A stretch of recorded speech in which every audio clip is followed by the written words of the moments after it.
Ah, there you are at last. There you are at last. And just where are we? No idea. Don't worry, help's on the way. Question is, how do you open it? Pull to open. Pull to open. Yes, and what do you do? Well, the whole thing's ridiculous. We can see that. Naturally, there are problems. No, they just keep asking a lot of questions. Who are these people? Find out all you can about them. Now, just a minute. This is their planet now. I wonder how many of them there are. There's only one way of finding out. Here come the drums! Season 7, season 7, season 7, season 7, season 7, season 7, season 7, season 7. Hello! And welcome to Doctor Who and Pull to Open.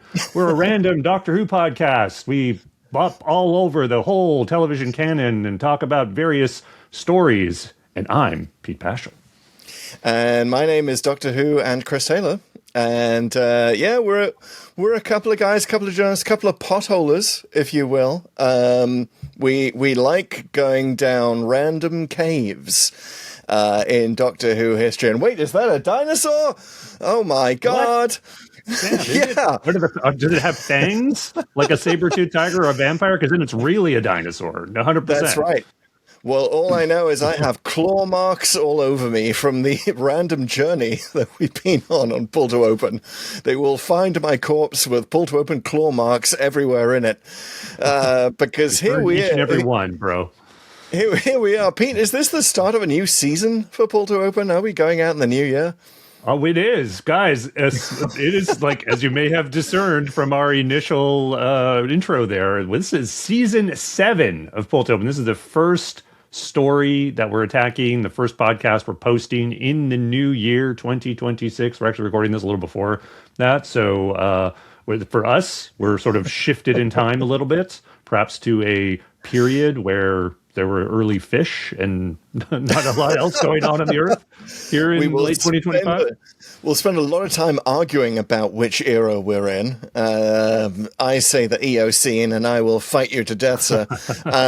No, I will not die on that hill. But it is important to know when you're going spelunking, when you're going potholing in caves, it's important to know where you've been most recently. Mm-hmm. So, Pete, could you glance at our map and see if you can cancel out the continental drift there and tell us where we've been in our random journey?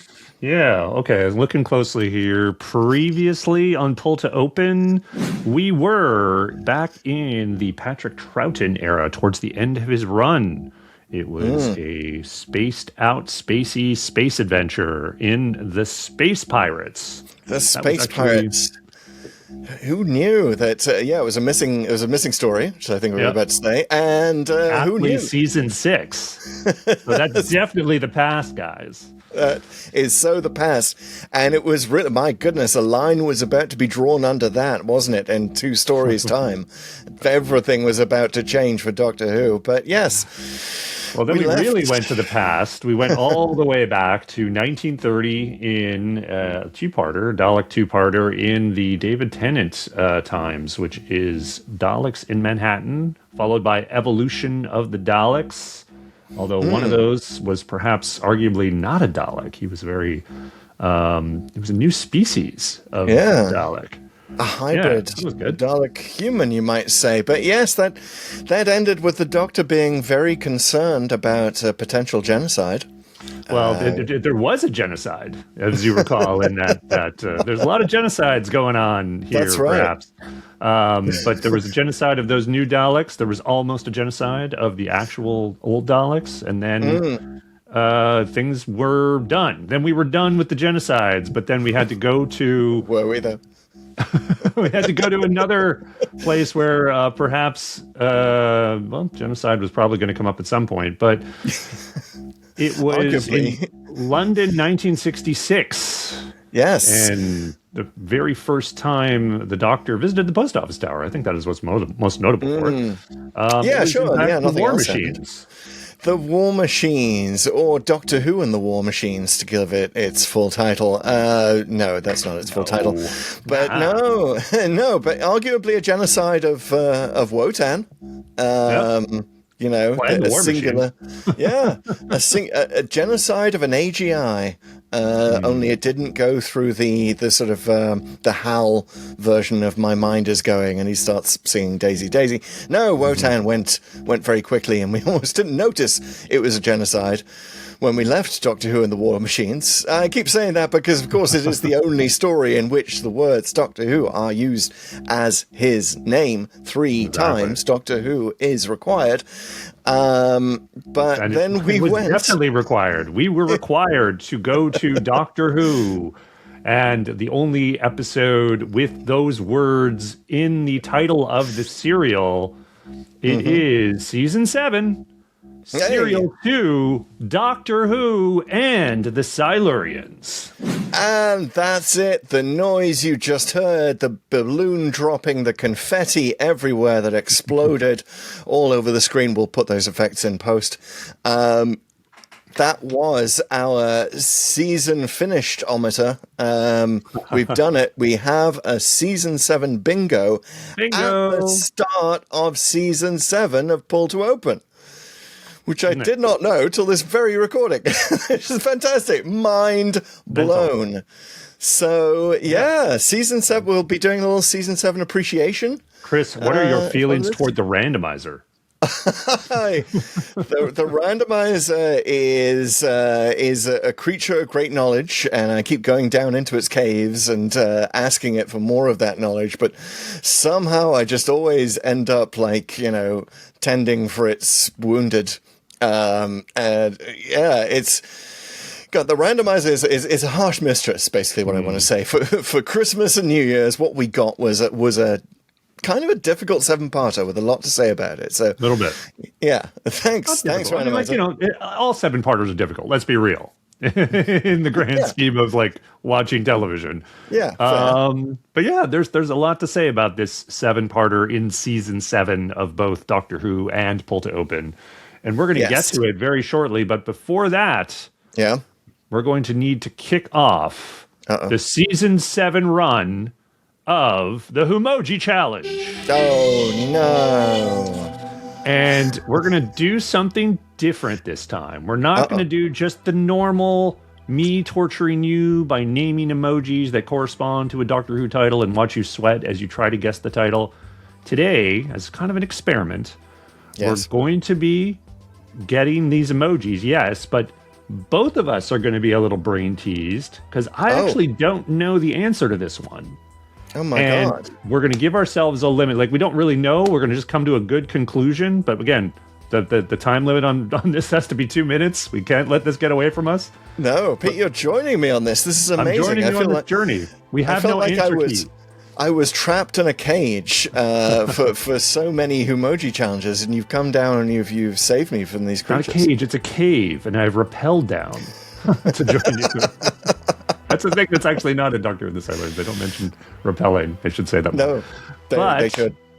We're not doing spelunking right now. We are in the middle of the Whomoji challenge, and here it comes. There are going to be 6 emojis coming at you. Are you ready? All right. Am I ready? Are you ready, sir? Is anyone ready? For season 7 of the Whomoji challenge, let's bring it on. First emoji is planet Earth. It's the Americas side of the Earth for whatever that difference that makes. Could be relevant. It might not mean anything. The next one is the email icon. It's like an envelope with the E on it. Mm-hmm. The third one is the galaxy. Where it's like the galaxy emoji is sort of the Milky Way. Got it. Third one is the old-timey rocket ship. Fourth one is zombie. Okay. And then the last one is a kid. And I sure as hell hope you know what this is. Oh, God. I mean, nothing is immediately there we go. Put that coming to mind, but I am so glad to have someone in the cage next to me to be attacked by the third eye of the Whomoji challenge on this. We're 10 seconds in. Do you want to go for a guess? I can't give you hints because I have no idea what it is. I need to take another look at that, but went to New Who, I was thinking New Who. Like, Right. Is that because of the email thing? Right. I remember email being in Bells of St. John's. That was more Wi-Fi. That was Wi-Fi. Yeah. What else is Here's what I email think this in? is. I'm going to throw this out here right now.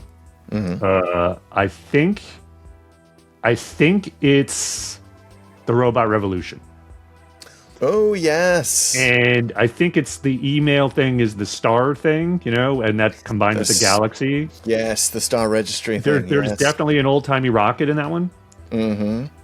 The zombie's a little tough. I guess you could sort of do a stretch, and that's Al, the That's guy. Al, yeah. Yeah. That's fair. But then he becomes a kid. Well, technically becomes like a sperm and an egg at the end, but like...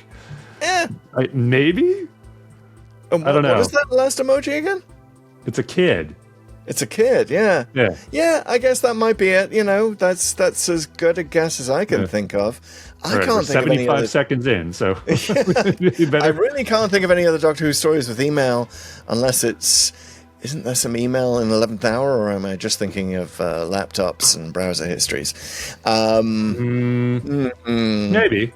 It'd definitely be New Who. Like, email has to be... It's got to be New Who. Like, there's no way it's nothing else. So we have about 20 seconds left for if we want to do another guess. I mean... I can't think of anything that's better, though. Zombie is a little throwing me, because it doesn't match the AI thing quite that well. And there are no robots in this, right? Maybe that's just too obvious. That would make it too obvious. Yes, you're correct. Right. And I wonder if the American side is a Disney reference.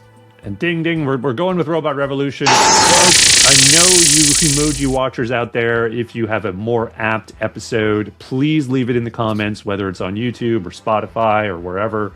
We'll definitely see it. We'll report back. But I think I'm about 70% sure it's probably like Robot Revolution. It feels like maybe it's just the old-timey rocket is throwing me, because there's, that is obviously a feature in several episodes. So I think it's a pretty confident one.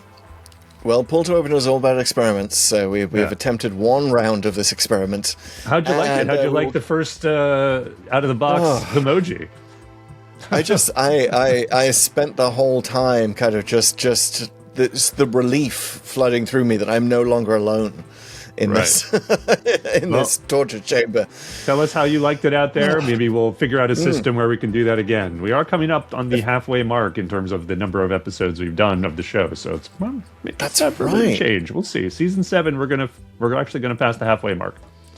We're going to switch things up a lot, yes, but at some point this year in season 7, we will be hitting that halfway there day, halfway out of the dark, you might say.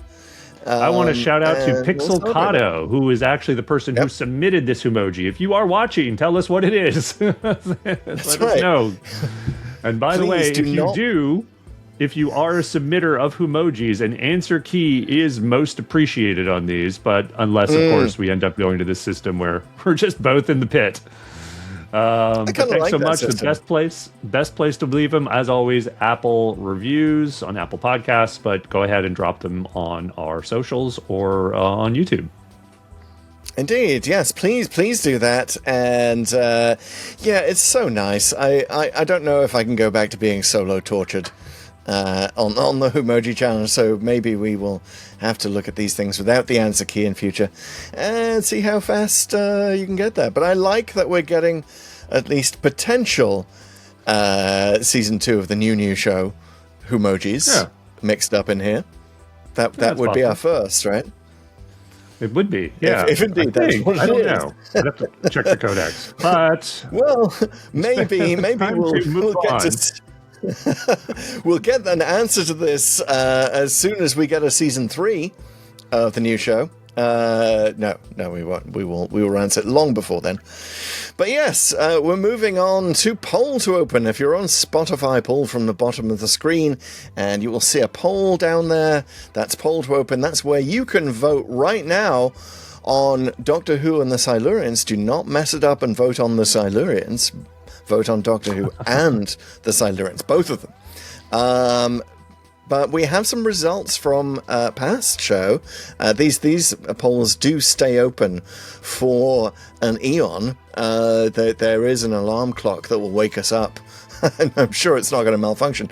It'll wake us up when these polls are finally finished, and then we shall return to the surface. But we have some preliminary results now for the Space Pirates, which is a difficult one to rate because it's a missing story. But not difficult for you, the listeners, because there is a definite winner. And Pete, it's what you chose, and it's half of what I chose. It's the Ogron. It's the Ogron. Is out ahead. Dead on. We were right in line with the consensus, the fan consensus on this, apparently. So the fan consensus, yes, and of course you know that most of our ratings are an attempt to avoid the Ogron, of giving it, we love Doctor Who, so we don't want to say something is irredeemably bad like an Ogron. We want to say maybe it's a Prosata, a fixed point in time. But no, those two placed, as did the Dalek. About 20% of people thinking that it's a good episode of Doctor Who. No Viscount Bangers, no Lady Cassandras, no Zarbies, and a partridge in a pear tree. So yeah, fair enough. Not quite a majority, but like the far and away the leading indicator is the Ogron. Too bad for you, Space Pirates. I know it's a missing story. I try to be kind of gentle on those, but I try to really think about them. But like not get biased by the fact that I can't really see it. But this one, holy cow. Not since Orphan 55, not since we did that one. It's been such a overwhelming Ogron force. Not since the Taranga conundrum, which I guess we'll find out when we get halfway there, if that is still your worst of the ones we've been to. But we'll get there right after our commentary on Doctor Who and the Silurians, which is starting now. So, Pete, let's plunge right into that commentary. Talk about this story, but I can't, though. I really need a refresher, Chris, on what happened in this story. Like, I would really like it if you could just summarize the plot, like, really quickly. I know it's 7 episodes, but it would really help, I think, everyone just get grounded on, like, what happened here again? What's happening? Well, so, if you don't mind, could you take, like, maybe 3.5 minutes to tell us what the story was? First, the dinosaurs came, then the Earth cooled. Then, yes, okay, I'll do that. Yes, this is TLDW. Too long didn't watch. Too long Doctor Who. TLDW ATS, and as we should call it, Too Long Doctor Who and the Silurians. For this one. Now we allot 30 seconds per Classic Who episode, so as Pete says, it is my turn, and I do have a luxurious 3 minutes and 30 seconds. However, I'm going to place a slight handicap on myself here, Pete. Every time in this TLDW that I mention the character, the Doctor, I'm going to call him Doctor Who. Oh, wow. Okay. Yeah, well, I'll see if you can do that. I'll catch you if you don't. Please do, because it's going to be like, nails on a chalkboard in my head to do this, and I'm probably going to forget. But there should be an interesting extra layer of challenge that we're throwing on for season 7 here. Beautiful. Well, listen, every time I count off the 30-second marks, I'm going to say them as if I'm lowering a rod into a nuclear reactor. So yes, please do. Plan to. All right, folks, it's a long one, so without further ado, this is the official Pull to Open summary of Doctor Who and the Silurians, starting in 3, 2, 1, go. We're in a cave with a couple of potholers and they get attacked by a dinosaur. Meanwhile, the Doctor is building Bessie, and he takes Liz out in it because she wants to take her to the Brigadier, who's in an area that's probably Derbyshire, and there are lots of caves there, but there's also a nuclear reactor, and but there's all sorts of problems with this facility. People are going doolally, and the reactor is losing power, and everyone's going down into the damn caves, except Dr. Lawrence, who's the kind of the asshole who runs the facility. Anyway, sorry, Doctor Who and Liz come in. I forgot, right? Even though the license plate was right there on Bessie, who won? Doctor Who comes in and starts investigating and goes down into the caves. Everyone is going down into those damn caves, and including Dr. Quinn, who's there, and he's actually talking to the creatures down there, the Silurians, and he's trying to get knowledge from them. But one of them escapes and gets shot, and Dr. Quinn has to save him in his house, which is he drives up to tropical temperatures to keep this Silurian alive. And Doctor Who comes to visit him, and Dr. Quinn claims that the thermostat is broken, and Doctor Who says, okay then, but he goes off and he starts investigating his office in the facility and finds a map of the world, of ancient oldie time world before the continental drift, and so he figures out Dr. Quinn's hiding this Silurian. So Doctor Who goes back, but Dr. Quinn is dead, and Doctor Who meets a Silurian and extends a hand of friendship. The Silurian gets spooked by a car and goes down to the caves, and meanwhile Major Barker, who's the who's the owner of the facility, he's suspicious of Doctor Who. He thinks they're saboteurs, and he's going down to the caves, but he gets captured by the Silurians. So UNIT sends soldiers after people a lot, and they get trapped in the caves, and finally Doctor Who and Liz go down, and they try and reason with the Silurians, but there's a division in the Silurians between the old Silurian, the young Silurian. The scientists, the young Silurians want to kill all the humans, all the apes who've taken command since they woke up because they were asleep, because they thought that the moon was going to smash into the planet, but became the moon. There's a dispute, and the old Silurian is killed after he warns the Doctor that what the young Silurian is doing is spreading a plague. Oh, yes, he warns Doctor Who that the young Silurian is spreading a plague on the surface among the humans. And it goes to this government minister, Masters, who's come to talk to Dr. Lawrence, and he dies in London, so everyone starts getting it. And Dr. Lawrence dies after going crazy, and a lot of UNIT soldiers die off screen. But the Doctor synthesizes a cure to the plague, but he gets captured by Silurians just before he can deliver it. Then the Silurians they come out finally, and they've got the Doctor hostage, and he's trying to help them, and he basically tells the Brigadier and everyone the Doctor Who does this, that he tells them to just do what the Silurians say, and they're going to wake everyone up, but then they're going to put everyone back to sleep, and the Brigadier agrees to a general peace, because Doctor Who is like all about peace with the Silurians, but then when Doctor Who and Bessie drive away, there's an explosion in the caves, and the Doctor says the brig did a genocide. Correct. Boy, oh boy.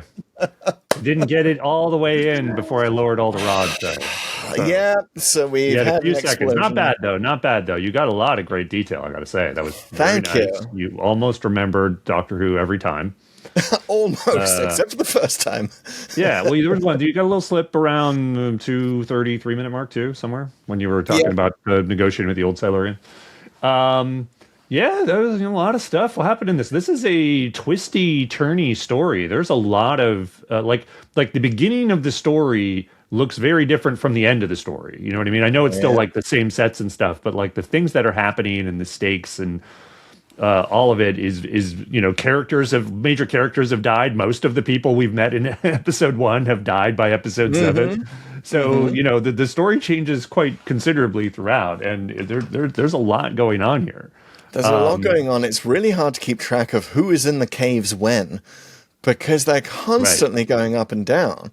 And you almost want to say to Dr. Lawrence, listen, bud, just get your cave gear on, get your beige overalls and head down there, because everyone's doing it. Come on in, the water's fine.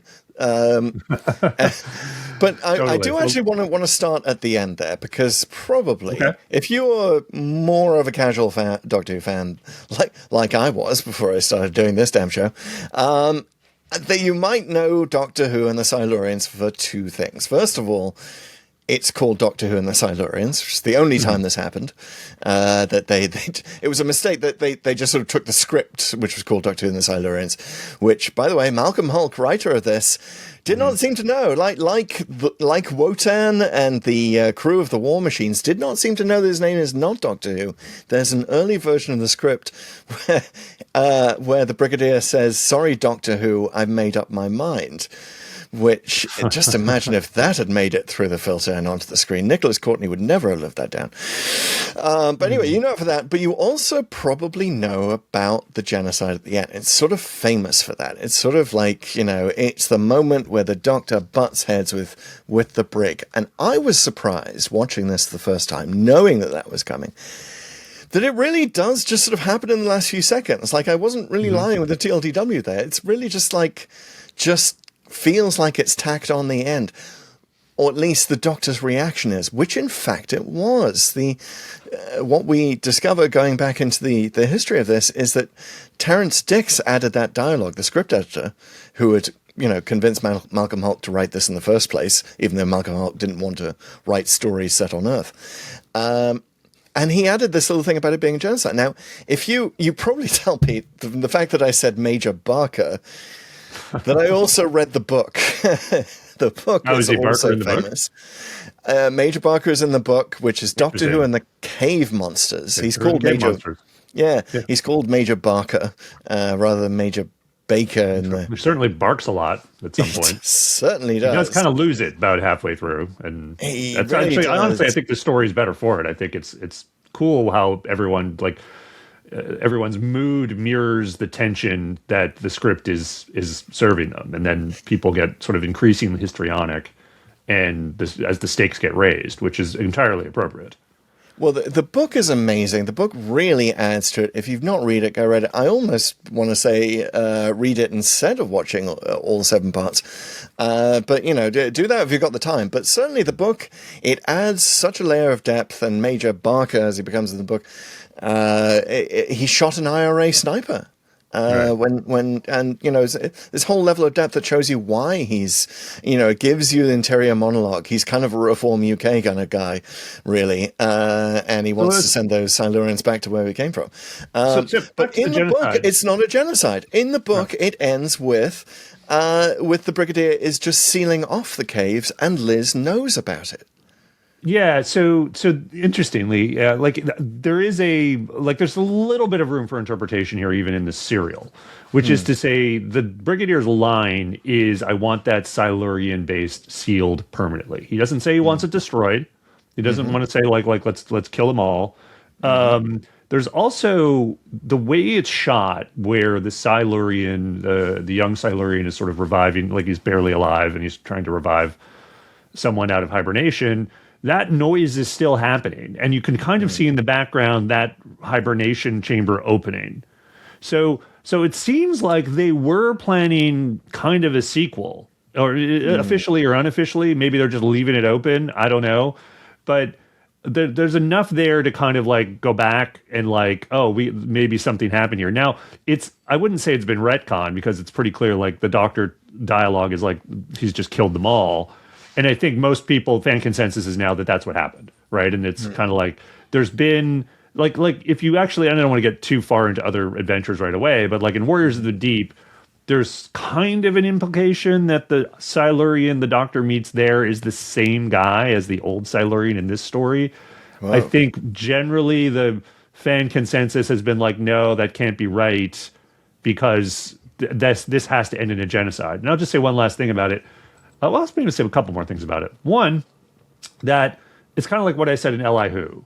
I was on a panel there, and it was when you have these Silurian stories or Sea Devil stories, you kind of almost have to do a genocide at the end, because otherwise it doesn't make a lot of sense that there'd be any Silurians around, and that their top priority would not be reviving their entire civilization on all of these places that are supposedly all over the Earth. In other words, it would be such a hard stop on world history to have Silurians walking around. And there's it's depicted in future stuff, even in the Time Hotel, there's a Silurian. So you kind of presume at some point in the future, the humans and everyone gets together and the Silurians are revived and everyone's happy, or some version of that. I don't know. Hopefully it's more interesting than that. But absent that, you're going to have an Earth where it just doesn't resemble ours. And you kind of couldn't really reboot after that, but we'll see, because we're right in the midst of the war between, right? So obviously everything I just said has been, smashed aside to tell some corker of a story with the Sea Devils. Now I haven't seen it, so we'll see. I am 3 episodes in now.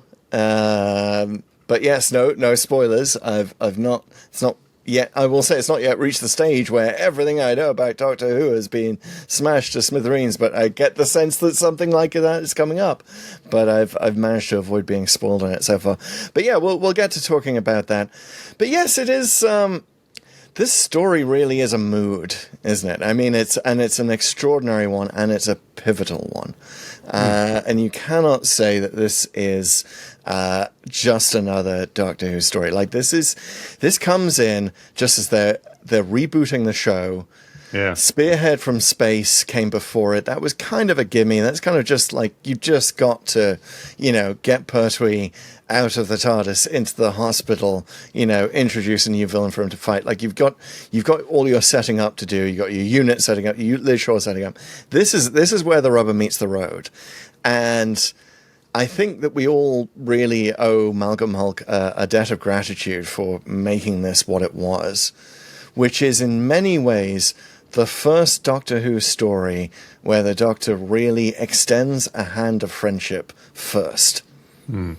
Which, for all Troughton's sort of, cosmic hobo antics, and we think of him as this cute little tramp, he's very much, the Doctor's going to bust a cap in your ass. He's like destroying ice warriors left and right. He's defending bases under siege. And this is kind of a base under siege. Really, it's a base underground, for sure, under siege. But it totally changes the trope. Malcolm Hulke tries something new, and it mostly succeeds. And it's all about that cliffhanger. It leads up to the pivotal point. Manages to keep the Silurians off screen, and just with that fantastic 3-eye effect, which one of those things you really want to throw into the TLDW. We can't. Fantastic 3-eye effect. Then there's a Silurian, there he is, and the Doctor extends the hand of friendship, and that's the resolution of the cliffhanger in Dr. Quinn's house, even though he's just killed Dr. Quinn. Yeah. It's amazing. 100 on everything you said about Malcolm Hulke in this story. Like, it would be enough if all he did was introduce this race of reptile people that came before us that were apparently contemporaries of the dinosaurs, and we can talk about that. I don't know if we have been much to add to that discussion, but it would be enough if he just did that, which was a fairly new idea. Yes, there'd been stuff with H.P. Lovecraft and stuff, but not quite this. Not quite this idea, which has been copied and referenced multiple times. I'm going to get this out right now, guys. Let's get nerdy with it. Well, in that, it's not really nerdy. It's just that, like, at the end of the show, I always say subscribe to our newsletter because you get full written notes. When I sat down to write notes for this story, they just came out of me. Like, I've probably wrote more notes for Doctor Who and the Silurians than I ever have for any of the stuff we've talked about, because there's just so much richness here. Everything you said about the Doctor there, where it's like he's now this peacemaker and he's coming in and he's giving the bad guys a chance because they deserve a chance, because they're not one-dimensional creatures, and that's very clear. He's again, that's Hulke again. He's writing these Silurians as complex with texture. Now, it's not like 2025 texture that you might get in a modern golden age of TV, but for this time it was revolutionary. Also, just the like I said, the twisty and twirliness of the story. Like, he's been given this assignment to write 7 episodes, and he understood the assignment. Like, I can't just be boring and do the same thing over and over and repeat the stuff. No, he does, like, we're going to have the Silurians unleash a plague. We're going to have them, like, kill people in the caves. We're going to have them do the disperser and all this other stuff. And on top of that, the first 3 episodes, it's all suspense. It's all that buildup of, like, you don't see the Silurians. Something's going on. Something's going on. You definitely know there's a creature, and they do give you some payoff by showing you a dinosaur at least, which is kind of, all right, that's cool. Like in the first scene, there's a dinosaur. Okay, cool. We're gonna see dinosaur. First scene, dinosaur, and bookended in the first episode as well. Then the Doctor meets the dinosaur. And he does all that. And on top of that, it's everything about the moral ambiguity and revulsion of the genocide at the end, and it's actually understandable. And that was the last thing I was going to say about the genocide. Like, I'm not condoning it at all, but it is like, to steal Manet from the Brigadier side, you're like, well, these things have been genociding us. We don't know their technology level, and the risk of reviving them is just too great. Like, no. And also, we can't just seal them in because that just postpones it. That just kicks it down the road. And he has this, horrific decision to, like, I'm just going to kill him. And you kind of, like, you almost wish this story comes at the end of the unit run, so it provides that wedge where the doctor's like, you know what, screw this, and leaves or whatever. There's some version of that, because here you sort of have to make up in your head some conversation the doctor and the Brigadier have between this story and Ambassadors of Death, which kept him around, right? Because he'd be so disgusted with what's happened. It's weird to say, but one of the biggest problems with Doctor Who and the Silurians is the Ambassadors of Death, right? It's that and to your point about pacing and plotting, yes, Malcolm Hulke could teach a thing or two to RTD and especially to Moffat. I think even Moffat's pretty good at pacing and dropping, but also he's like if he'd been given an assignment like this, you could see it just going wrong and all different. You've got so much to include, and yet it doesn't feel like padding. This is 7 episodes, so it doesn't always feel like it's padded. And where it does feel like it's padded is probably in the lab with the Doctor and Liz. But that sort of feels like what Doctor Who should be doing as well, I actually really like that, but I agree with you from a pacing standpoint. Again, maybe I'm just sort of in my own Silurian reality distortion field, but like the stuff, the hard work of science, like I'm, tons of drugs. I'm going to spend hours like trying different things and looking them under microscopes. Like that's what that is. There's not this instantaneous sonic screwdriver, blah, blah, blah. Oh, here's the answer. Like, I really like that he has to work hard to find this cure. It's great. Yes, to quote Slim Pickens in Doctor Strangelove, fella got a pretty good weekend in Vegas with all the drugs the Doctor gets delivered in this story. They have to make their way through every single one. But yes, to your point about the genocide, I just want to say, yes, I'm sorry that we could not bring you in our Long Island Who episode that panel that Pete and I spoke on about the Silurian Sea Devils, War Between Land and Sea, Homo Aqua, if you will. But it's the only place, I was going to say it's perhaps the only conference, I can maybe think of some other conferences where this would be the case, where you go and, and Pete, you were sitting up there on stage going, you kind of have to end with a genocide. And everyone in the audience was like nodding sagely. I'm like, only at a Doctor Who convention would you get an audience reaction to, yeah, you kind of have to have a genocide at the end. Yeah, no, I get it. But it's interesting that yes, Hulke wanted to seal them in, and interesting that when you said kick the can down the road, that really seemed like what the government would have done.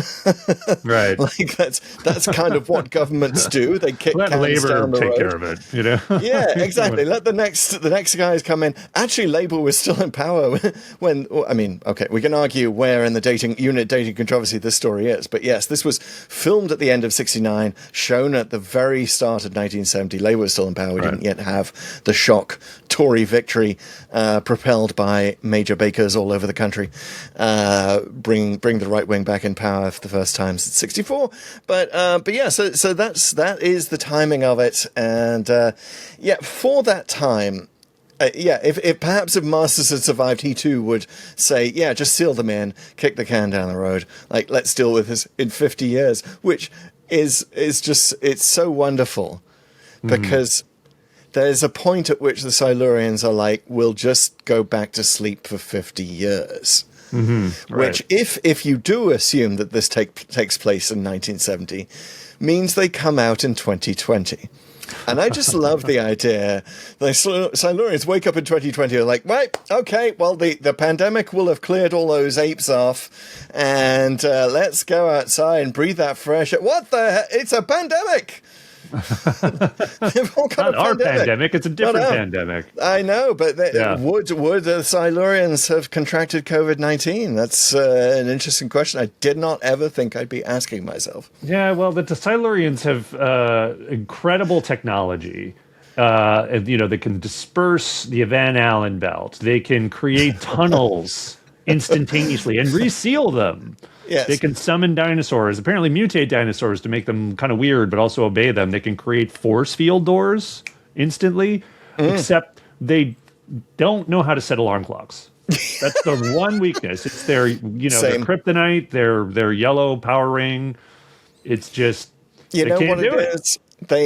Having missed a flight in Costa Rica because of this, I can confirm that what the Silurians actually did was they had the volume, they set a very important alarm, but they had the volume turned down, and they had the clicky thing on the side turned off, because that's how you get an alarm to not go off. That's how you miss your flight on an iPhone. So thanks, Apple. I'm not sure if I'm making a point about Doctor Who anymore, but yes, I'm with you, Si. What I'm saying is I feel you as a night owl, as a guy with ADHD. I feel you, Silurians, on the alarm clock. This may be the Doctor Who monster origin story that I most kind of understand at a deep level. Yeah, I get it. And also, it's erased memory. That's what it is. I'm going to be drawing. I'm going to be doing felt tip drawings on the wall after this of little Silurian alarm clocks. Well, again, that other thing is a really cool addition. Even though, again, a lot of this stuff is a little bit, Doctor Who science and psychology, but the idea that this sort of race memory is coming out from these folks, and they're just kind of turning into sort of cave people and drawing stuff. I guess there's an implication that it's. The Silurians were once contemporaries of some hominid, maybe, but that doesn't really track. I mean, I don't want to get too down the road of like when the Silurians are from, because it's just a bunch of contradictions. In my view, I think the dinosaur, in my view, seals it, in that they're reptile people. They're from some point in the dinosaur age, like pre-extinction, pre-Earth shock. That's basically where they're from, right? Or they're post-dinosaur, and that terrible genetic monstrosity that looks nothing like a Tyrannosaurus Rex, or a real dinosaur in any way, shape, or form, is in fact just an early genetic experiment that they were conducting. And they are actually... See, I would tend to put the Silurians more in the time of the apes. But anyway, yes, leave the dating controversy. What were you going to say? It is what it is. But the Silurians themselves, I have to say, first of all, I've already talked about sort of the texture. I think that's brilliant. It's great. I think the design, I'm going to die on this hill. Like, this is the best Silurian design. Okay, like I know the new one has you get the human eye and Pertwee like that. I think it's important that the Silurians appear more alien.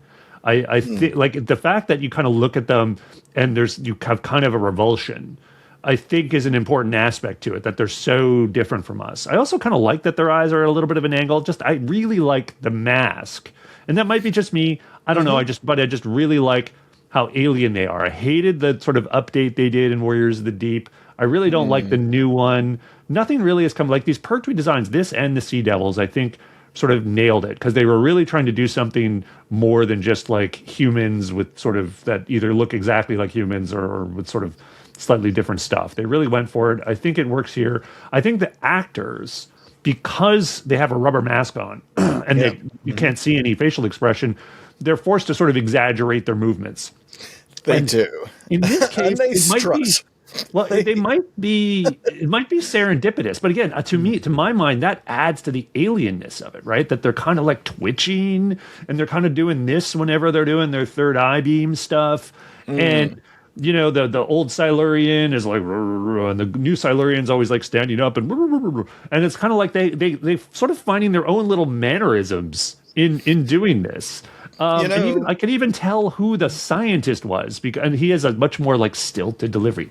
These are the humans, and they wounded us, or whatever, right? That you can like, even though they're basically the same costumes, they're slightly different heights. Like you get the characters shining through here, and it's this is my favorite depiction of the Silurians in Doctor Who.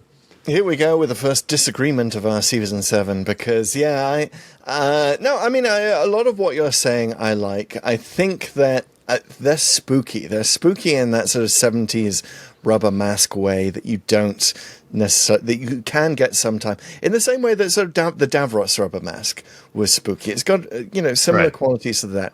So my problem with the Silurian mask is the fact that it's on top of the costume. It sits on top of the costume. It's so obvious that it's doing that. If the costume designers, like, they did such a great job on the mask and such a terrible job of hiding it. So that's one kind of main problem. Like, that really took me out of it. I'm sorry, Silurians.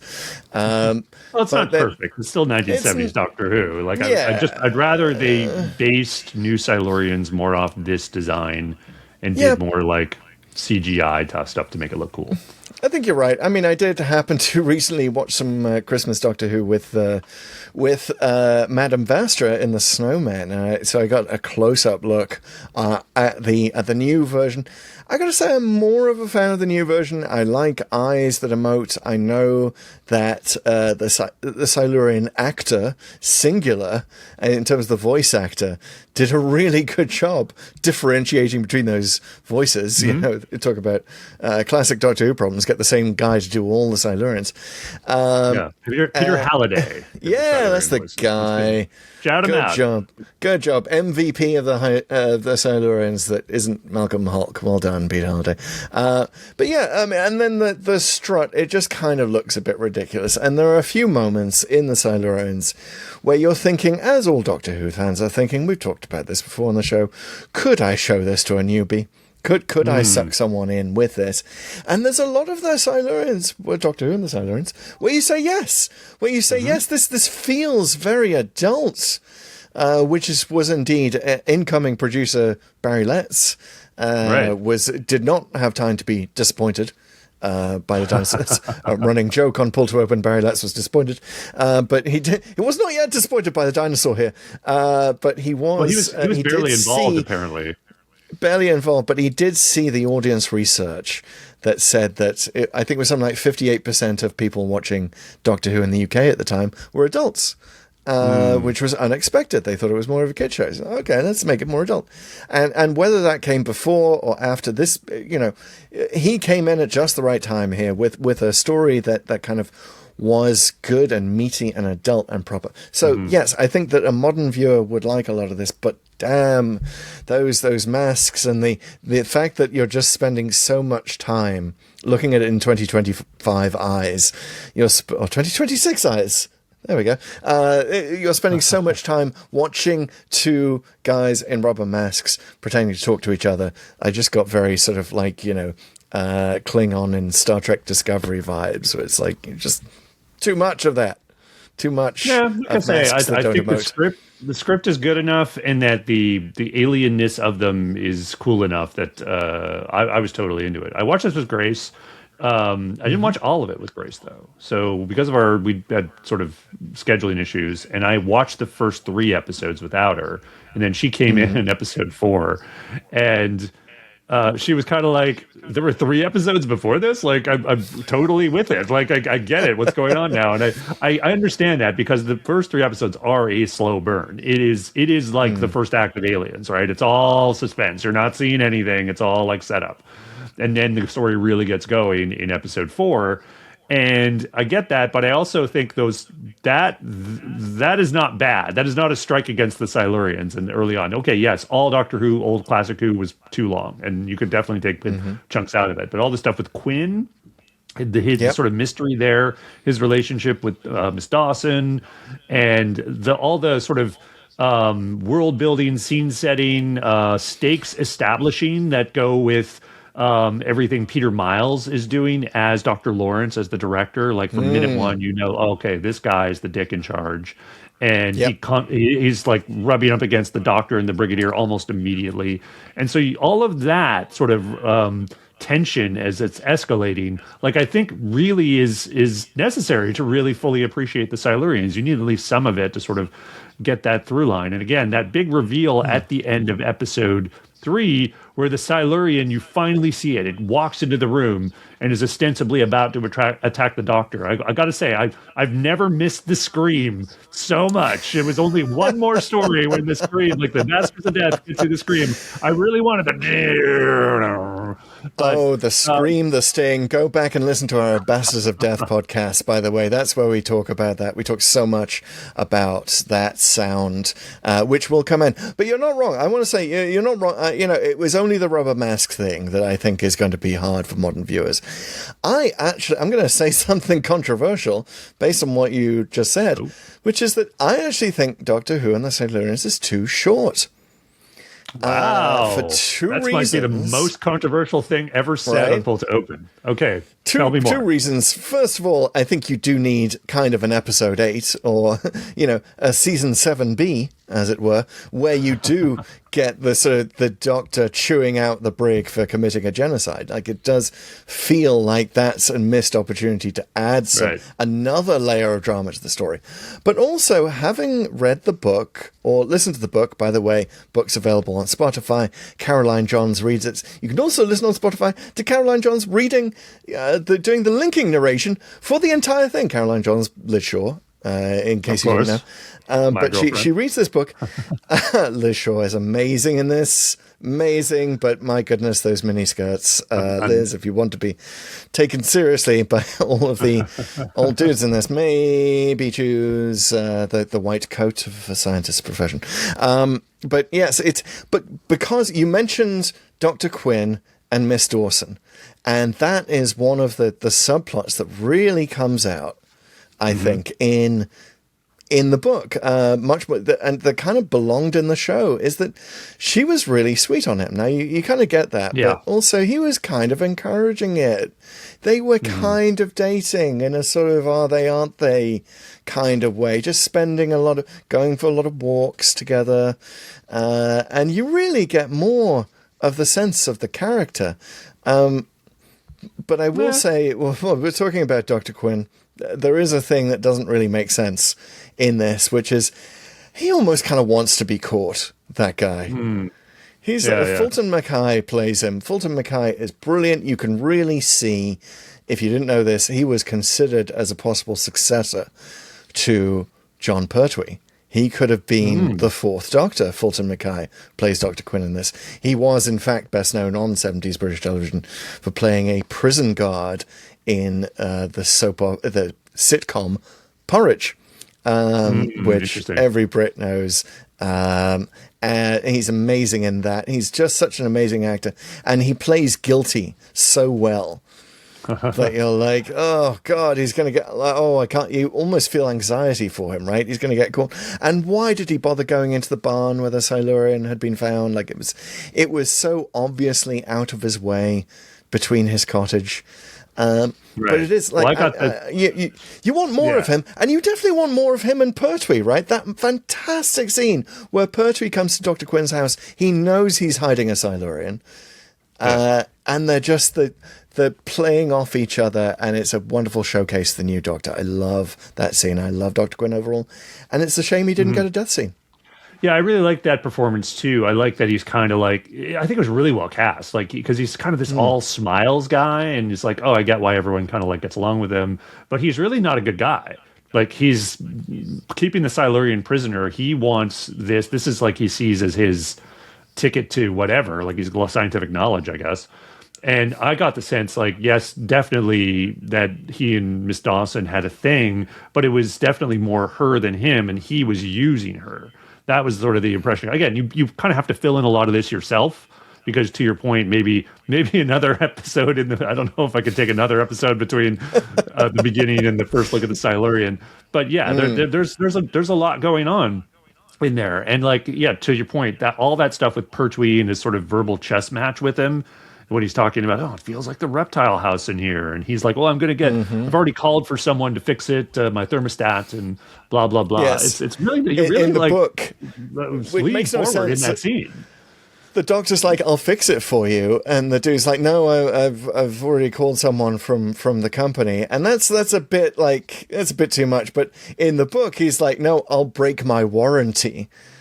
If someone else comes along and fixes Thought of it later. Thought of that later. Could have. Yeah, there it is. The book is really... I recommend it so much. It really feels like the book was Malcolm Hulke's second draft. First of all, he's already embarrassed about the name the Silurians and doesn't even call them Silurians. Just makes Silurian the password that Liz and the Doctor... used to get into the base. In defense of Silurian, it's catchier than Cretaceous. Yes. I have no problem with Silurians at all. No problem. Yeah. I mean, there's also the alternate explanation that, like, I think there was a Welsh tribe called the Siluria or something like that. Oh, okay. They had caves, and like maybe this is nearby that. Whatever. It's just a good name Don't get so hung up on which era it should be. I mean, the fact that Doctor Who was teaching you continental drift at all in 1970 is extraordinary. You wouldn't get it in schools for at least another 5 years. It was still a relatively controversial theory that continents move. So since we're talking about the end of episode 3, beginning of episode 4, I want to talk about the beginning of episode 4 because it might be one of my all-time favorite scenes in Doctor Who, and it's the moment where they resolve the cliffhanger because the Silurian's approaching him. He's kind of doing the Silurian stumble, and he's got the claws out. The Doctor is looking at him. It's John Pertwee's big wide eyes. Oh, what's going to happen? The Doctor goes, "Hello." He just goes like, sends out his hand. Silurian? Are you a Silurian? Yeah, exactly. And it's like, it's so good. This is the show, in my view. It's like, yes, of course, the Doctor doesn't panic. He stays calm. He extends the hand of friendship and diffuses the whole situation just by not being like a human freaking out, right? Like he's just like, oh, okay. He just completely diffused that situation. And it's perfect. It's because exactly right. Like, it's an intelligent species. It's not just going to go freak out, like, even though it might be expecting some hostility. By responding to him with intellect, curiosity, he kind of wins over the moment. It's awesome. And Pertwee is kind of the first Doctor you can imagine doing that. You can imagine that Hartnell would be, what are you? And Troughton would be like, certainly Troughton, hands up. But Pertwee, just cool as a cucumber, extends the hand. Hello, are you a Silurian? And to the point that many people feel that John Pertwee's a bit of a patrician, bit too much of an establishment figure in this. It does, to say one negative thing about that, it does sound a little bit like a member of the royal family. Visiting a school. Hello. Well, that's always been the Doctor. He's got that. He's got that aristocratic side, 100%. So I think that's very appropriate. Now I know, Pete. We are going to go to Gallifrey 1. We should mention that the Doctor Who con in L.A. Yes, yes, we are now, everyone. We are now, but I at least will be there. But now I know that to walk down the corridors of a Doctor Who convention, if you see anyone dressed as a Silurian, now you know what to do. You extend the hand. You say, "Hello, are you a Silurian?" And then they kill you with their third eye, and it's just fantastic for all concerned. I would love. By the way, I hate AI video, but I love the idea that we could insert an extra scene at the beginning of that episode where the Doctor says, "Hello, are you a Silurian?" And then, like, you could AI video Pertwee coming around for like a selfie with the Silurian. He's like, "You're a Silurian? Do you mind if can I just take a photo?" With the smartphone that hasn't been invented so yet. many AI Doctor Who videos. They're too good now. I can't. We should do a whole episode on that. But I got to say, speaking of Pertwee, like he has no right to be that good in this. Like honestly, all the performances from the regulars, like Pertwee, Nick Courtney as the Brigadier, Caroline John as Liz Shaw.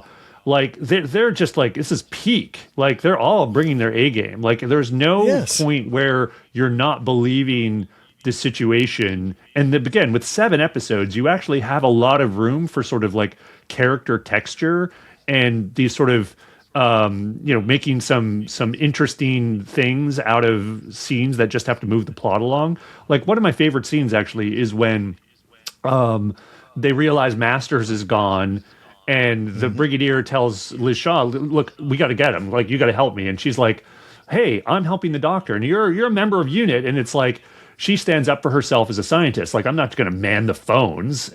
But then I love that the Doctor gets to come in there. And again, in this role, in this serial, he's the mediator. He's like, "Liz, like, go with him. Like, seriously, no one's taking away anything from your intellect and your ability as a scientist. But we really need people to man the phones now. We need to find this guy. Like, it's top priority." And it's like, oh, okay. Like, it's like, that was a nice little moment, and they make it out of nothing almost, right? And every character there just plays their character perfectly. Yeah, Liz says, "Have you never heard of female emancipation?" Which I think is the first mention, because Doctor Who has not heard of female emancipation up until this years point. Later, Sarah Jane would be all about that. But I love that you're right. The Doctor says Liz this time. I think he's right, and I've got to say another thing about Pertwee here. He goes through more costume changes than Ncuti Gatwa. which is not something you would necessarily expect from Doctor and the Silurians. But he's got his sort of the beige jumpsuit and the Maoist red like sweater that he's wearing underneath it. Like it's really like I know Malcolm Hulke. People think of he's a bit of a communist, and Pertwee's dressed a little bit as like Workers of the World Unite. He's in this, but then in the final episode when he's sort of trying to fix the cyclotron, he strips down. Yeah, he strips down to his t-shirt, and we see the snake tattoo. Yeah, I believe it's the last time. I could be wrong. Someone out there correct me, but that is because I don't remember ever seeing the snake tattoo again. This is like they show it in Spearhead when he's shirtless, and then here he's taking a shower. Yeah, and so I was unprepared for buff Pertwee. Honestly, I got to say, I'll be real with you. He's ripped. It's not a great look. But it's not a great look for his doctor. Like nothing against John Pertwee, handsome dude, but it just doesn't work. I mean, I don't know. Like I think if they were to do that later, and I don't think they ever did it again, it would have to be sort of a very dramatic, sort of deliberate thing, because he's such the like flamboyant, like playboy action man. And he's so known for his, his velvet jackets and his outlandish shirts and the colors. I think once you get him into a t-shirt, you're just kind of like, ooh, who's this guy? No, I'm not going to the beach with the doctor, not the third doctor. Anyway. Like, we're going to dinner parties, okay? That's what the third doctor does. And then he runs back into the TARDIS shouting, "I've got wigs!" Something else that Pertwee does here that would be... by the way, on the snake tattoo, I'm just going to say, like, if Moffat was the showrunner, that would, like, he would make that mean something. Like, we would have had Kinder years earlier. I think. Well, there's fan theories about it. I don't know how widespread they are, but that somehow that was part of his regeneration and sort of like a prisoner tattoo for Gallifrey. I think we talked about that in Spearhead. Okay, whatever. Yes, that's right. But also, some things don't need explaining. It's Pertwee, the character is almost fully formed here. And one thing we should talk about briefly, he doesn't reverse the polarity of the neutron flow as it was in this. I believe it was that in the script, but on screen, Pertwee says that he's fused the polarity of the neutron flow, which now I love the line in Day of the Doctor where they're both trying to reverse the polarity. 10 and 11 are both trying to reverse the polarity, and Tennant says, "That's not reversing it, you're confusing the polarity." And I like to think that Moffat was making an extremely nerdy reference. Confuse, fuse the polarity. He was making an extremely nerdy reference to the Silurians. I will die on that hill. But let's talk about the other thing that's very Pertwee in this, which is Bessie. Oh, yeah, sure. So we don't get the TARDIS, but we do get Bessie. Yeah, so Bessie, this is the first appearance of Bessie, even though the car and Spearhead is similar. Is the prop the same? I don't know. But apparently he's working on the car, and it's already getting it's not quite the Bessie high-speed, thing we see in the Time Monster yet. But it's just, his car, and we're going to see more of it. The thing is, it's the license plate that really stands out. And it's Who Won. And I watched a little bit of the making of on this one, and apparently Barry Letts was kind of not a fan of this kind of thing. Where was he disappointed? Barry Letts was disappointed because those kind of self-referential things where someone has the line Doctor Who, he did not like that kind of thing. And he did say, like, had he been more on top of things, because he had some other obligations, even though he'd been appointed producer, he couldn't really participate too much in this episode. So Terrance Dicks basically took over, and he would have nixed it. So, but for that sort of transitional period, that's the only reason we got the Who Won license plate, because they'd already shot all the scenes, and it's like, wow, what are you gonna do? And my understanding is that was a fait accompli by Pertwee, that he just showed up at the studio with, as he would later do with the Whomobile, right? And we've seen that in when we went to the other end of the Pertwee Planet of Spiders. But yeah, he just showed up with this. The model was authorized. The Bessie was authorized, and there was a line of dialogue inserted in Spearhead in Space where Doctor says to the brig, "Can you get me a car like that?" But who won? I think that was all Pertwee. So right. Well, you can funnily blame them enough, for that. There is someone apparently, or was someone in Britain with that license plate. Yes. And what they had to do was kind of effectively get his permission, or I don't know exactly what the exchange was, but because they needed to drive it on roads. So they had to actually have the license plate who won, and so they got it from the guy.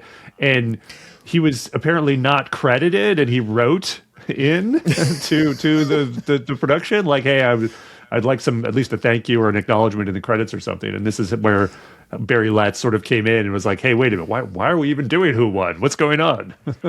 I think he got the acknowledgement. I do not think that they transferred the license plate, which would have been with the bureaucracy of Britain in the 70s, would have been very hard to do. I hate that I remember this. The real license plate was something like MTR5, and in any scene ever where you ever see Bessie on a road with the license plate Who Won, that's a private road. That's private property. They could not legally film this with the Who Won license plate on a public road.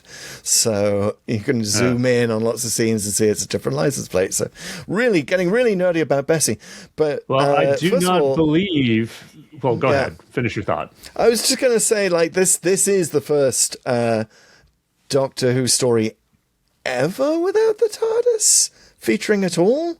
Is that right? I don't know. That's a good question. And sounds right, actually. Other than Mission Unknown, which obviously is kind of like the exception to every rule. But, right, and we don't count that as a story on its own anyway. Go to our codex and find out why. But yeah, so yeah, I think Bessie kind of works, and I do like that they're not doing the stupid hand crank thing to make it look like she's going faster. She is like city streets where she's going slow, then country roads where she's just all flat out.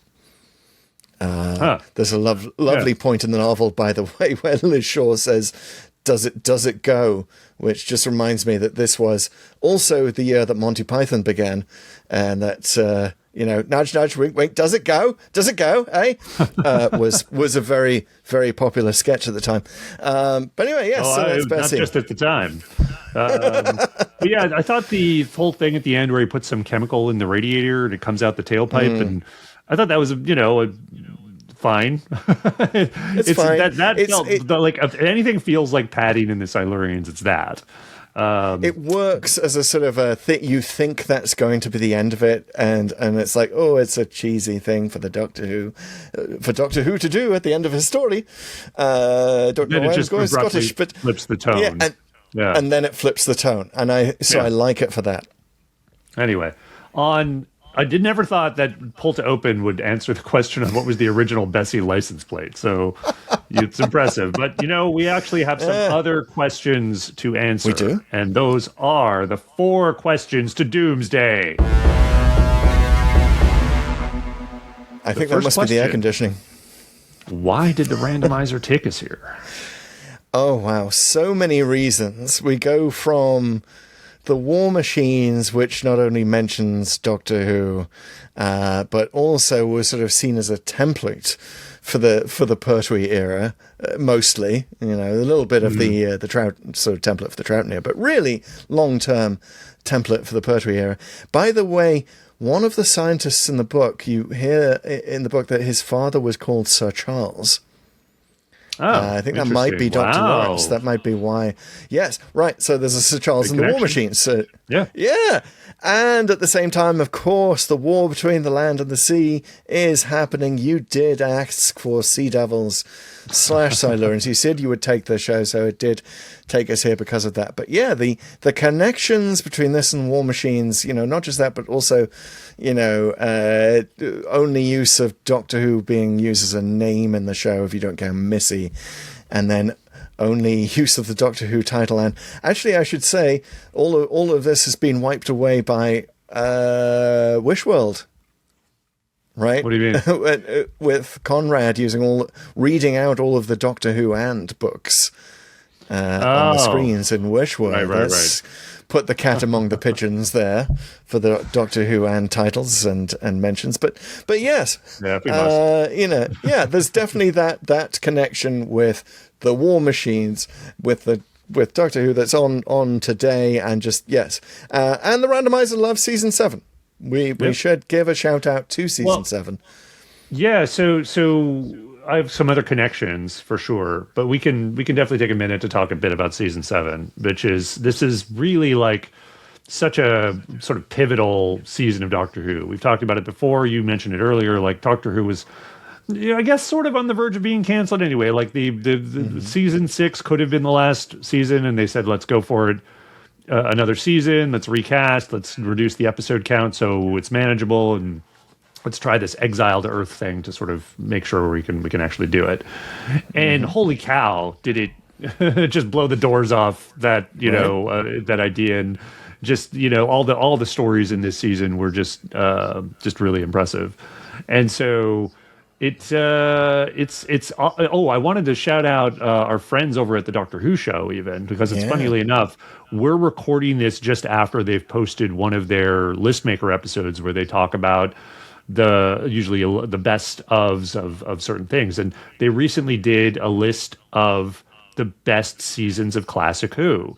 And funnily enough, both hosts, Rob and Dave, both put season 7 as their top choice. Which independently, independently, they do this all. They sort of see where they align. It's a great podcast. If you're a fan of the classic series, go check it out because it's great. But it gives you a sense of the fan consensus and the impact of this season, and then how it's generally regarded. And Silurians is a big part of that. So, and I guess, by the way, it's also the randomizer functioning as intended. This is a season with only 4 stories in it, which kind of makes it the shortest season in our codex, right? So it makes sense that the randomizer would pick them all first. That it would, but it took its time. It took its time to finish any seasons. Right. But yeah, it's pretty wild. This is the first. So the only other connection I want to highlight, and I've got a few more in the show notes, just if anyone wants to subscribe to the newsletter, but the is something we haven't actually talked about till now, which is the music, because the War Machines has none of it. Yes. And holy cow, does this have music? This has the music of one Kerry Blyton. This was his first story that he did. And Kerry Blyton has a very distinctive synthesized style, which actually is kind of perfect for the Pertwee era. It's kind of interesting that he only did 2 stories, this one and Death of the Daleks. But if you kind of see echoes of what he did in Dudley Simpson, who did a lot of the Pertwee stuff. And Pertwee's stories were really well known for this kind of like over the top, synthesized, like emphasizing sort of the sci-fi tones and action of his era. But this, holy cow, Kerry Blyton did not get the memo that a soundtrack is supposed to not be noticed. It's really? just like kazoo type synthesis, and it's like I cannot watch. I've grown to appreciate it, but it's like I can't watch the Silurians without expecting that. Especially that bit where they break into the research center to kidnap the doctor. It's like, it's just like, okay. I'm just realizing it's so in your face. It's very obvious when it's not there. It almost. I missed a trick. I missed a trick by not buying a kazoo this week, so that I could use it in the podcast, perhaps to announce the 4 questions to Doomsday with a little kazoo noise. It wasn't actually a kazoo. It was some sort of... Kerry Blyton got the memo of using a lot of weird instruments. Apparently one of them just unfortunately sounds a lot like a kazoo. And if you're wondering, yes, he is related to children's author Enid Blyton, who I believe was his aunt. But yeah, okay. Famous family. Yes. Well, one of them famous for the famous 5, and the other famous for kazoo music. Well, I'm going to cut my reenactment of all the various kazoo-like moments in the Silurians. Cut that short, and I'm going to move on to the second question. Because it is, what if the evil plot had succeeded? All right, Chris, I'm going to stop you right there. Yep. Because I'm going to tell you, we know exactly what happens when this evil plot succeeds, because it's been written, and it is actually in this book that I'm holding up here for our YouTube and Spotify video look at that. podcast viewers. It's Blood Heat. It is the novel a New Adventures novel from the 90s that came out in 93. And it is all about what happened if the Silurians succeed. So we know exactly. We don't even have to speculate. And so I don't know. Have you read it? I don't know, but I did see in the show notes. Go read the show notes, everyone. That you mentioned this book, and now I'm super excited. It's well written. It's a great book. It's one of the better New Adventures. Yeah. Again, I haven't read a ton of them. I've read maybe a dozen of them. This is probably one of my top two. Really like Blood Heat. Definitely does a lot of fan service before fan service was a thing. But basically, what they do is they speculate what would happen if they got to the Doctor before he was able to create the formula and kept him in the Silurian base. And so what happens is millions of people die. They eventually kill the Doctor, and the Silurians take over the world. And so they do massive terraforming, essentially. They raise the temperature of the planet. They essentially it becomes sort of like Jungle Planet. There's still people around, presumably either immune or sort of just able to resist the disease. And the Silurians don't necessarily go out like they're not bent on exterminating them. They just sort of treat the humans now as nuisances, and on some of them even hunt the humans. And so what happens is the Seventh Doctor and Ace and Benny, actually, she was with them at the time, they end up in this parallel dimension where this happened, and they end up preventing the humans from like doing a genocidal strike back against the Silurians, and then instead force them finally to make peace, because the humans have this plan where they're using like I don't want to spoil it, but basically they have a whole plan to wipe out the Silurian capital, which is now in Africa, and then sort of basically take the fight to them again. Yeah. Interesting. Really cool. So parallel dimension, you say? Parallels might be interested in that. The multiverse. Multiverse. Anyone with an eye patch in the book? No. No, but you do get all your favorite unit characters. You do. The Brigadier is there. Liz Shaw's there. Benton's there. Joe Grant is there, interestingly enough, even though she was never a companion in this timeline. So how do they explain killing the Doctor without the Doctor regenerating? How do the Silurians do the third Doctor in this parallel world? Again, this is before New Who, right? So the whole idea of regeneration as being this sort of infinite thing, or like not just an emergency maneuver that happens when a Time Lord dies, it hadn't really been established yet. So. And then we have seen in New Who when we did the Matt Smith one where he dies by the lake, and right. We did Impossible Astronaut, yes. Which I was going to say, like, it also very New Who is that notion that you can't let a little bit of the Doctor's DNA survive. I wonder if the brig gave him a Viking funeral. It's been a while since I've read Blood Heat, but I believe they eventually find the Doctor's body, and it's like. One part of it is that he's in his tuxedo, which is a little bit might be the reason he didn't do as well, because he's not in the spelunking gear. So maybe the Doctor on our universe knew to change and wear appropriate clothing when he goes into the cave. Oh, what a branch point. The branch point is the Doctor's clothing. I love that for Pertwee. I also, by the way, Pertwee is also responsible, so legend has it, or maybe that legend was created by John Pertwee, for making sure they didn't send Caroline John down into the cave in a miniskirt. That was apparently the original plan, and he's like, no, that's ridiculous. Get her a damn jumpsuit like everyone else. It's funny we're talking about this, because I have a related thing to say about this in the third question, if you don't mind me moving on. Please. And that is, where is the Clara Splinter?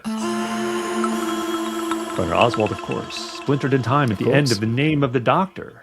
She's somewhere in every single Doctor Who story. Where is she in Doctor Who and the Silurians? Well, so do you want to go ahead? But then I'll. I do, just because it's related to what we were just talking about. Yeah. One thing that Grace remarked on a couple times while we were watching it is they really quickly change into that climbing stuff, like and out of it again and again in many of the subsequent episodes, many of the later episodes. And so I'm imagining Clara is essentially running like potholer outfitters, Like she has Yes. some kind of kiosk, and it's actually like right in Wenley Moor in the research center. And so she's converted this storage room. She's well supplied. She's got overalls in all the sizes, every single size, Yep. and they fit perfectly. She has a very liberal payment plan, which is basically just get me later. Go ahead, pay next time. And all of this stuff is made to be specifically it's tearaway, right? Like it's just you put it on super quickly and take it off super quickly. So like she I love that completely for her. is doing the outfits. But that's perfect now that I know, that the branch point was Pertwee not, in his tux because he put the wrong damn costume on. But yeah, and then Clara was sent in.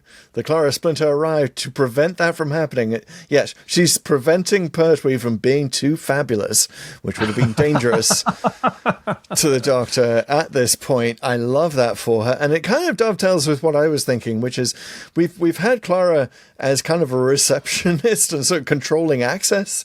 In the last two stories, she was at the base of the post office tower, allowing the war machine in to destroy Wotan in the end. And she was also at the base pushing of buttons yes, on pushing the buttons. elevator in Daleks Manhattan.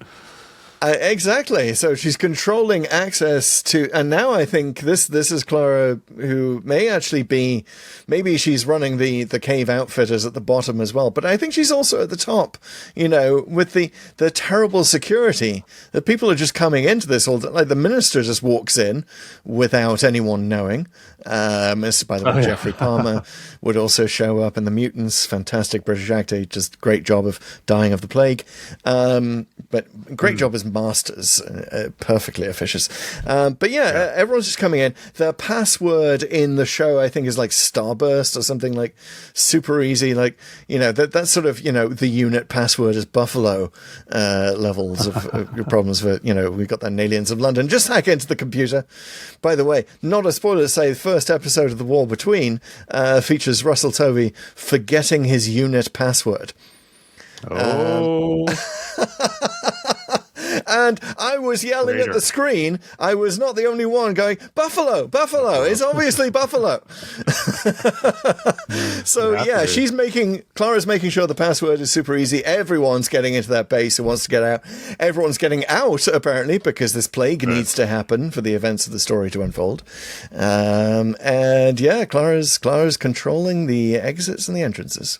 Nice, especially those stairs that apparently don't exist. So because when the lift breaks down, you just can't get out. Yeah, you always build stairs down to the cave, people. Always. That's a good tip if you're ever designing. Maybe do some designing a rappelling down the cyclotron. elevator shaft. Yeah, right. Use some of that climbing gear. Come on. I love the Alrighty. cyclotron, by the way. Speaking of the cyclotron, that effect, the set. Oh, like the engine giant room type glowing thing? It almost looks like the Enterprise engine room. Yeah. I like that. It was really good. It's really cool. It's one of the better Doctor Who sets I've seen.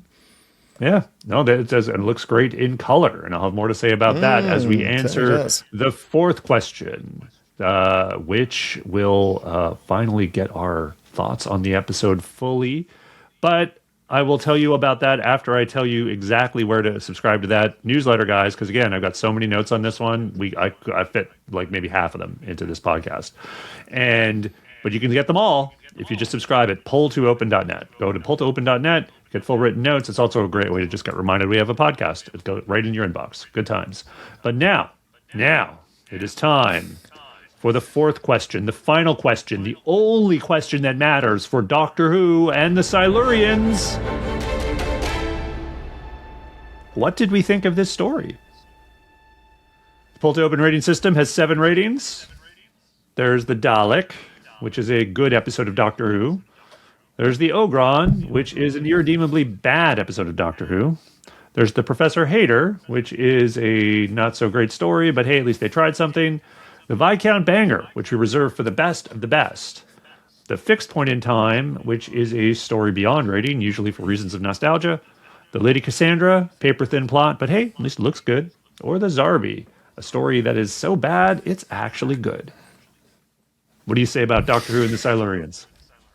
So, obviously, this has banger potential. I don't think we can talk about Doctor Who and the Silurians in our rating system without saying that this should definitely be an option for best of the best. That needs to be an option. But I think, you know, other stuff stopped me. The kazoo, the mask, all of the stuff of like, wasn't quite done right because it was 1917. They were still just figuring it out. So for guidance on this, we're at the beginning of our season 7. I went back to the near the beginning of season 6. We did Earthshock. Another story to mention and involve the dinosaurs of previous ages of Earth. And we loved Earthshock, but I think we also recognized there was certain aspects of the production that weren't quite right. And I at least gave it a fixed banger in time rating. And I think that is throughout Doctor Who and the Silurians, I was like, is this a banger or is it a fixed point in time? And I think, once I settled on it's a combo of the two, I'm like, that feels right to me. Fixed banger in time. It's, a hell of a script, hell of a story. The production just sort of makes it a bit kind of more wobbly. But, that's Doctor Who. And it's a fixed point in time, kind of the same way you gave the War Games a fixed point in time review because it had that similar that was the War Machines. War Machines.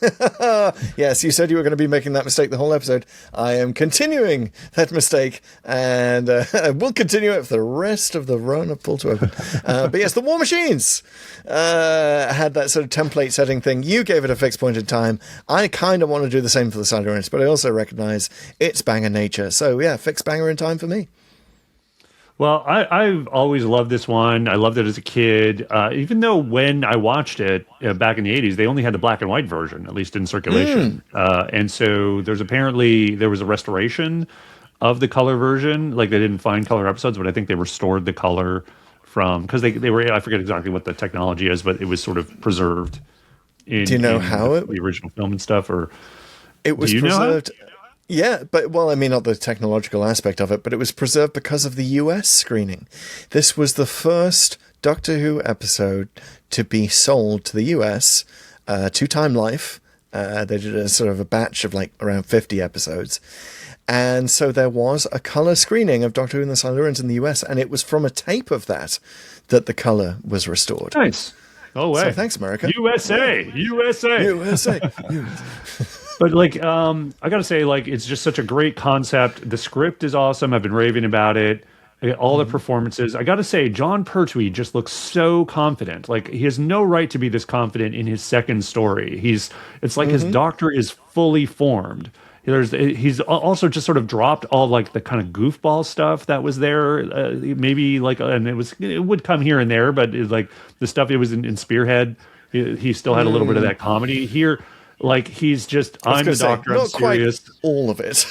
when he's attacked by the Silurians. He has witty lines, don't get me wrong, but I mean, it's not like the goofball, eyes wide, I'm hamming it up type stuff, which was there was a little bit of, at least in Spearhead. He is amazing. Like, he is in total command of the role. Nicholas Courtney is playing off him perfectly. They completely understand their characters, what they're there to do.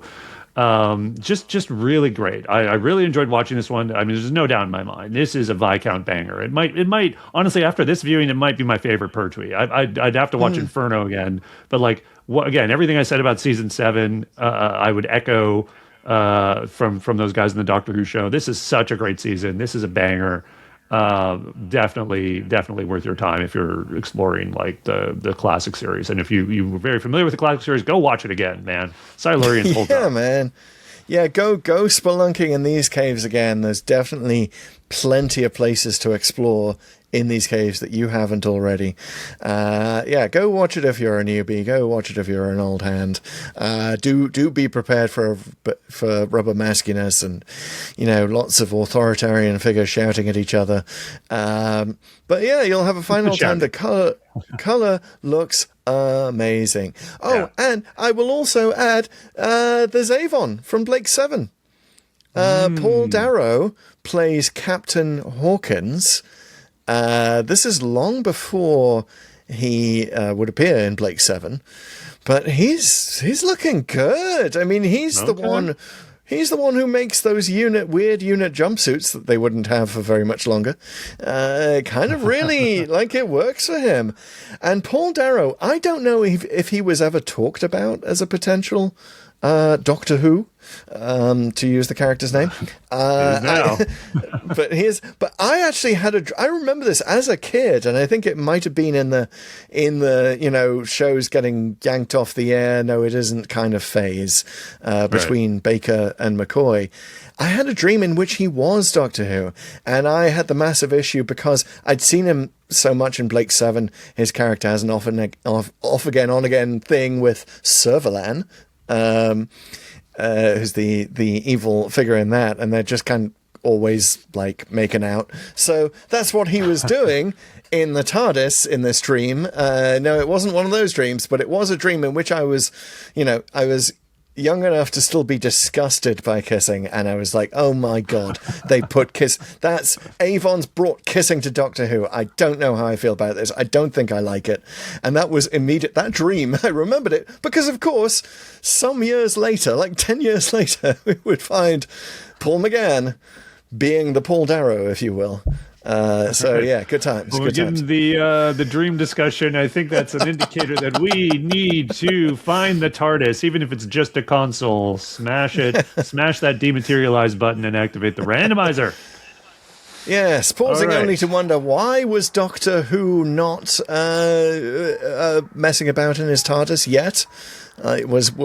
Did the Time Lords provide him with Bessie just so he would tinker on something else first? But we wonder that, and then we walk into our machine, which the Time Lords have not taken the memory away of how it works. We know how our randomizer works. It has two components. I remember that. First one is called the Codex. Yes, you can't confuse my polarity, Time Lords. Yes, we got the Codex. That's a list of all Doctor Who stories in sequential order. And Pete right now is turning the Doctor Who and the Silurians a lovely shade of pink. Pete, how many stories are left to go in Paul's 165, if you can believe that. 165, London 165. That's amazing. We will clearly get to finishing our random adventure sometime before the 2030s. Maybe, depending on the dating protocol. But anyway, I enter the 165 into the other part of the randomizer, which is played by random.org, which is the executor. And random.org uses true randomness. It bounces around the atmosphere looking for moons that might be drawn in by Earth's gravity, and uses that atmospheric noise because computers are just pseudo-random, algorithms are rubbish. True randomness. So this is how we speak to the randomizer, through the randomness of atmospheric noise. But before we do so, we give the randomizer some requests. We nervously pass a note up to the DJ booth and say, please, could you play one of the hits? What I'm going to say, my little note to the randomizer, my first? Shaking plea is, I'm going to go first with this because I want more Doctor Who, which is not to say the show itself. I want another story that takes us into the confusion over, is his name Doctor Who? Now, randomizer, you can do something like, for example, the Snowman does have a line where Madame Vestra is saying to the Doctor, there are two words that always start this with new companions, you know what they are. And that's the point at which Victorian Clara, drops her head through the roof and says, Doctor Who. So I'll take that, for example. We could also do Unearthly Child, if you want to go to Ian Chesterton's original use. So that's my, yes. We don't have to inventory all the times. Bring me Doctor Who. Doctor Who is required. Awesome. All right, that's fair. I really enjoy the aspect of here where the Silurians have a lot of texture and they are complex, and I like that. Let's get some more complicated villains. Let's do that. More complicated villains. Interestingly, neither of us asking for more Silurians or more dinosaurs. or more genocide. The Randomizer could easily pick any one of those things to give us. But let's see where it takes us. I will hit the generate button when you give me the countdown. In 4, 3, 2, 1, pull. 13! Wow, the Randomizer really wants to go early. Being early. That's mental. Okay, 13 is... Is it lucky or unlucky? It's the Highlanders. Oh, okay. Whew. Is that lucky? Or I mean, it's not the Daleks' master plan, which is what I was like. Oh yeah, lucky 13. We're a few out from that one. Yeah. Wow, there are right. only like 12 Hardinals left. That's interesting. So yeah, 13. The Highlanders. It's back to one Jamie McCrimmon, and it's back to the missing episodes. I know there's a gap. There's a decent gap still in Troughton that we haven't done. The biggest gaps are now Matt Smith, Patrick Troughton, and Shudigatwa. Those are where most of our missing episodes are. There's a decent amount of Davison, but those are the ones that are going to be filled in. So another Troughton. Okay. Well, we did talk about this when we mentioned Ben and Polly last time with the War Machines. I said it right. Doctor Who and the War Machines, that's the title. Yes, we talked about Ben and Polly not like getting a bit of short shrift because there's so many missing episodes. Well, we're going to be back with Ben Jackson and Polly, we never know her last name, as they go into the Scottish Highlands. And we will obviously have to have a history corner in which I'm going to tell you about what my mean and nasty ancestors did to the Scots. Wow. Okay. Well, we'll dig up those race memories. Folks, thanks so much for tuning in. This has been Pull to Open. We're a podcast. Podcasts are great things to subscribe to or follow. But the absolute best thing you can do with your support of the show is to share this podcast with a friend. Of course, we will be grateful if you left a review in the Apple Podcast app. Those always help the show. And go ahead and reach out on social. We're Pull to Open or Pull to Open 63 on most networks. Thanks, Martin West, for your music. It is always there to make us sound a little more professional, and we're very grateful. And we will see y'all next time for another great episode in the serial show called Doctor Who. Doctor Who and Pull to Open will return next time. And until then, we'll keep a welcome in the Highlander. See you then, folks.